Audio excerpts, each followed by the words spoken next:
جس عورت کو طلاق رجعی دی گئی تو اس نے 2 سال کے گزرنے پر یا 2 سال سے زیادہ وقت گزرنے پر اس کا بچہ پیدا ہو گیا، اس نے ابھی تک عدت کے مکمل ہونے کا اقرار بھی نہیں کیا۔ عورت کو طلاق رجعی ہوئی، اس نے عدت کے پورا ہونے کا اقرار ابھی تک نہیں کیا،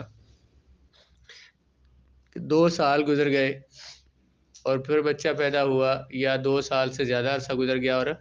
بچہ پیدا ہوا، تو اس بچے کا نسب اسی خاوند سے ثابت ہوگا جس نے اسے طلاق دی ہے۔ تو اگر اس نے 2 سال سے کم کے زمانے میں، کم کے وقت میں بچہ پیدا کر دیا، بانت من زوجہا، تو اپنے زوج سے وہ بائنہ ہو جائے گی۔ کیا بولا تھا مسئلہ؟ مطلقہ رجعیہ جو ہے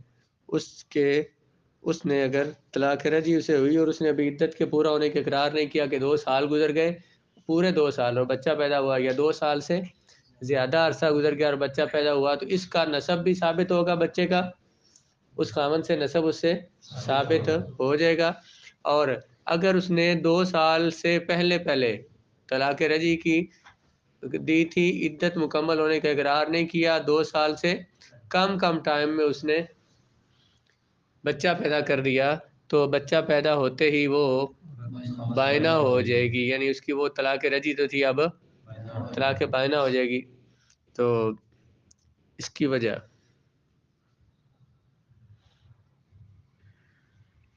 لاحتمال العلوق فی حال العدت، جب 2 سال بچہ جو ہے نا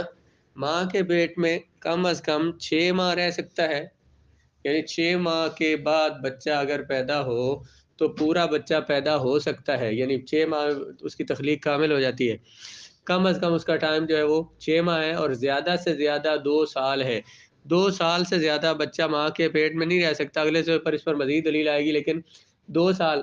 تو جب یہ بچہ پیدا ہوا ہے، کب؟ 2 سال پورا ہونے پر یا 2 سال کے بعد پیدا ہوا ہے، تو 2 سال سے زیادہ تو ماں کے پیٹ میں رہ نہیں سکتا۔ تو یہاں سے یہ ثابت ہوا کہ جس وقت طلاق خاوند نے دی تھی اس وقت بچہ نہیں تھا۔ جب پورے 2 سال یا 2 سال سے زیادہ، 2 سال سے زیادہ والی بات کر رہے ہیں آپ، 2 سال کو رہنے دیں، وہ اسی میں آ جائے گی۔ جب 2 سال سے زیادہ عرصہ گزرا، اس کا مطلب ہے کہ جب خاوند نے طلاق دی تھی تو بچہ موجود نہیں تھا، اس وقت بچہ موجود نہیں تھا، اور طلاق بھی اس نے دی ہے طلاق رجعی، اس کی عدت تو نہیں ہے حیض کے ساتھ۔ یہ اس بات کی، اس سے یہ خود بخود یہ بات ثابت ہوگی، جب اس نے طلاق رجعی دی ہے، عورت نے عدت کے مکمل ہونے کا اقرار بھی نہیں کیا، تو درمیان میں مرد نے اس سے رجوع کیا اور اس نے اس سے وطی کی، اس سے یہ بچہ پیدا ہوا، اس لیے یہ نسب اسی خاوند سے ثابت ہوگا۔ اور اگر 2 سال سے کم میں بچہ پیدا ہو گیا تو پھر کیا ہوا کہ پھر یہ ہے کہ اس نے جب طلاق دی تھی اسی وقت علوق موجود تھا، حمل موجود تھا، لیکن یہ حمل کا زمانہ لمبا ہو گیا، 9 ماہ کی بجائے یہ 10 ماہ، سال، 2 سال، 1.5 سال تک رہا، اس کے بعد بچہ پیدا ہو گیا، تو یہ اس وقت وہ حاملہ تھی، اس کی جب طلاق ہوئی تھی تو اس کی عدت ہونی کیا ہے؟ وضع حمل ہے، اس کی عدت وضع حمل ہونی ہے، اس لیے جو بچہ پیدا ہو گیا تو اس کی عدت پوری ہو گئی، اب وہ بائنہ ہو جائے گی۔ اسے طلاق کون سی دی ہوئی تھی؟ طلاق رجعی، عدت پوری ہونے پر کوئی سمجھ آئی مولوی؟ دیکھیں ذرا حاشیے پہ، لاحتمال العلوق فی حال العدت، کیونکہ احتمال ہے کہ علوق ہوا ہو عدت کی حالت میں، لجواز ان تکون ممتدۃ الطہر، یہ بھی ہو سکتا ہے کہ اس کا طہر لمبے ہو گئے ہوں۔ فالاصل فی ھذا ان اقل مدت الحمل، اس پر دلیل یہ ہے کہ حمل کی کم از کم مدت 6 ماہ ہے، بلا خلاف، اس میں کسی کا اختلاف نہیں، اور زیادہ مدت 2 سال ہے حناف کے نزدیک۔ جب یہ بات ثابت ہوگی تو ہم نے کہا کہ جب رجعیہ نے بچہ پیدا کیا 2 سال پر اور ابھی تک اس نے اقرار نہیں، عدت کے ختم ہونے کا اقرار نہیں کیا تھا، تو اس کا نسب ثابت ہو جائے گا، کیونکہ عدت ابھی تک باقی ہے اور حمل کی مدت بھی باقی ہے، اور جب اس نے بچہ پیدا کر دیا 2 سال سے ثابت، تو یہ بات ثابت ہوئی کہ ثابت ایدن، پھر بھی نسب ثابت ہو جائے گا، وکانا علوقھا بہ رجعۃ، یہ بچے کا علوق کا معنی حمل ٹھہرنا، حاملہ کرنا عورت کو، یہ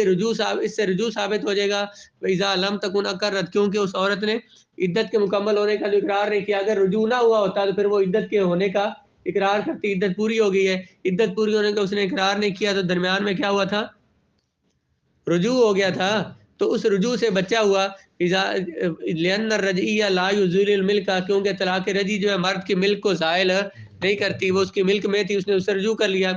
جب وہ 2 سال کے پورا ہونے پر بچہ لائی، اولی ماننا ہو بوتی حاد، سے پتہ چلا کہ نئی وتی سے بچہ ہوا ہے، بھیا مباحت الوتی، اس کے ساتھ وتی کرنا بھی مباح تھا. تو اس مسئلے کو اس بات پر معمول کیا جائے گا کہ انہ واتیہا فی العدتی، مرد نے عورت سے وتی کر لی، رجوع کر لیا عدت میں، اور وہ ہو گیا رجوع کرنے والا اس وتی کی وجہ سے، اس لیے یہ بچہ اس پر لازم ہو جائے گا، یعنی بچے کا نسب اسی سے لازم ہو جائے گا. وکانا ذالک راجع، تو یہ رجوع ثابت ہو جائے گا. اگر عورت نے عدت کے ختم ہونے کا اقرار کر لیا فی مدت، اتنی مدت میں جس سے عدت پوری ہو جاتی ہے، پھر 6 مہینے یا اس سے زیادہ بچہ پیدا کر دیا تو لم یلزم ہو، اس زوج سے نسب ثابت نہیں ہوگا. لأن اقل، کیونکہ حمل کی مدت کم از کم 6 ماہ ہے، اور جب اس نے عدت کا ختم ہونے کا اقرار کر لیا، اس کے 6 مہینے بعد بچہ پیدا ہوا تو پتہ چلا کہ حدث بعد الاقرار، یہ بچہ اقرار کے بعد کا ہے، اس لیے اس زوج سے نسب ثابت نہیں ہوگا. تو آگے جب کہا کہ 2 سال کے اندر اندر بچہ پیدا ہو گیا تو بانت من زوجیہ، اپنے زوج سے بائنا ہو جائے گی. کیوں؟ لوجود العلوق فی النکاح، اگلے حاشیے پر، کیونکہ علوق نکاح میں ہوا ہے، وفل او فی العدت، یا عدت میں، ولا یصیر مراجعا، اس سے اس کا رجوع ثابت نہیں ہوتی. لأنه يحتمل العلوق قبل الطلاق، کیونکہ ہو سکتا ہے کہ طلاق سے پہلے سے بچہ ہو، علوق پہلے سے ہو، تو اس لیے اس کا رجوع ثابت نہیں ہوگا. فلا یصیر مراجعا بالشک، کی شک کی وجہ سے اس کا رجوع ثابت نہیں ہوگا. تو یہ کہیں گے کہ جب طلاق دی تھی اس کی عدت وضع حمل تھی، تو جو ہی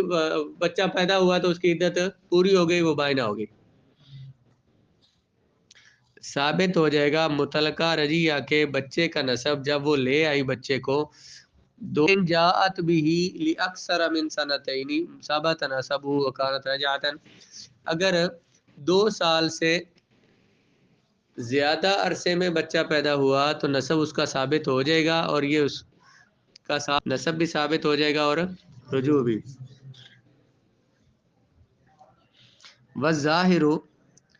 کیونکہ ظاہر یہ ہے کہ ان العلوق بعد الطلاق، کیونکہ یہ علوق جو ہوا ہے یہ طلاق کے بعد ہوا ہے، تو اس سے ظاہر یہ، اس سے صحیح ظاہر ہو رہا ہے. کیوں؟ لانتفاع زنا، کیونکہ زنا تو یہاں پایا نہیں جا رہا، نہ کسی نے زنا کا دعویٰ کیا. ومنها یسیر بالوتی مراجعا، تو اس سے یہ ثابت ہوگا کہ اس نے وتی کی درمیان میں اور اس نے رجوع کر لیا ہے، تو یہ بچہ اسی کا ہے، نسب اس سے ثابت ہوگا. عدت کے ختم ہونے کا اقرار بھی